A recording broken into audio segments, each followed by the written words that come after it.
Buen día, hoy vamos a hablar del estudio de las neuronas espejo a través de las neurociencias cognitivas. ¿Qué son las neurociencias cognitivas? Son el campo de estudio que se encarga de estudiar las bases neurobiológicas de la mente. Los científicos cognitivos generalmente tienen antecedentes de estudios en psicología, neurobiología. Son médicos neurólogos, son físicos o matemáticos. También pueden ser personas que hayan cursado ciencias de la computación o matemáticas aplicadas. Los métodos experimentales incluyen estudios neuropsicológicos, neurociencias aplicadas a las neuroimágenes, utilizando resonancias, y también métodos electrofisiológicos como el EEG, que son muy utilizados. Vamos a ver por qué a continuación, pero ¿qué es lo que podemos estudiar mediante las neurociencias cognitivas? Podemos estudiar cómo se procesan la información sensorial, el reconocimiento de objetos, el aprendizaje y la memoria, la conciencia, la toma de decisiones y el lenguaje.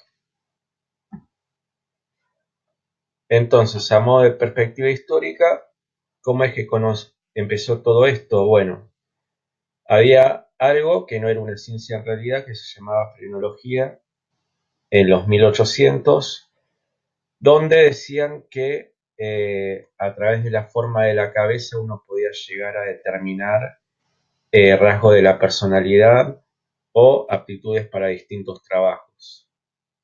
Pero lo que hacían era asociar áreas de la cabeza a determinadas funciones, que vamos a ver a continuación que no estaban tan errados, al menos en eso. Luego, a través de la invención del microscopio, se describen las primeras neuronas.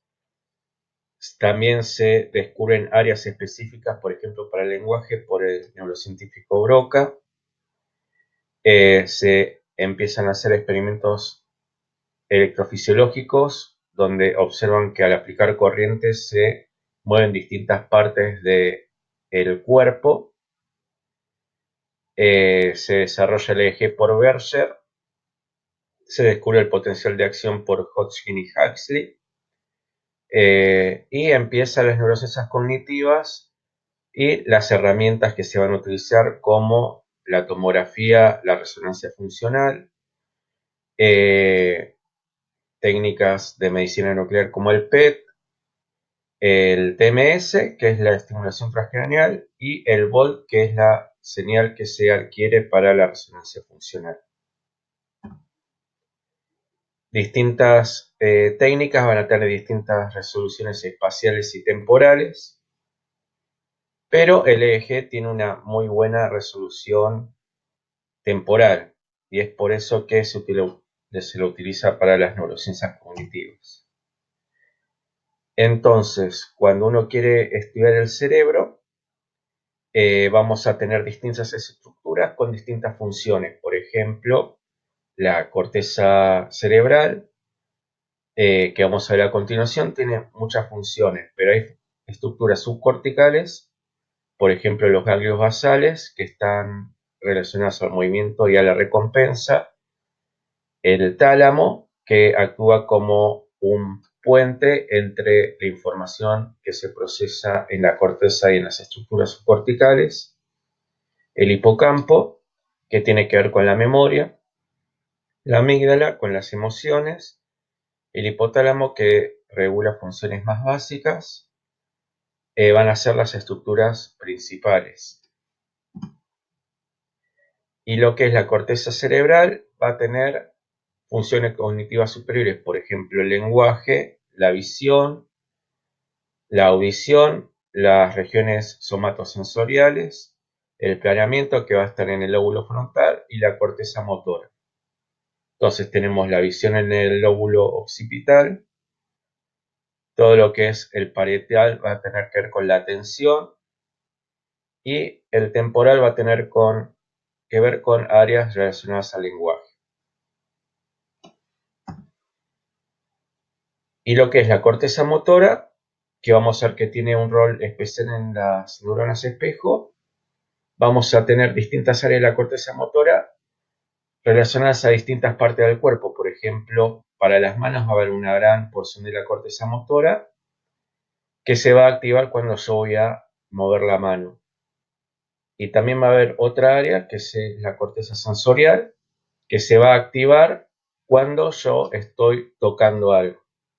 Entonces estas cortezas están muy cerca entre sí. Una está más del lado frontal, que sería la corteza motora, y atrás vamos a tener la corteza sensorial.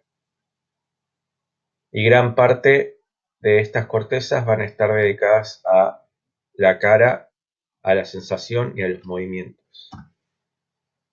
Entonces, en las neuronas espejo lo que sucede es que cuando uno observa una acción, por ejemplo un bostezo, a uno se le activan las mismas áreas que se le activaran cuando uno está bostezando. Entonces, uno tiende a bostezar cuando ve a alguien bostezando. Entonces, este sistema se va a activar al observar alguna acción determinada en otra persona. Entonces, la técnica que más se utiliza para este estudio es el electroencefalograma, que es una técnica no invasiva que lee la actividad cerebral a través de electrodos que son ubicados en el cuero cabelludo.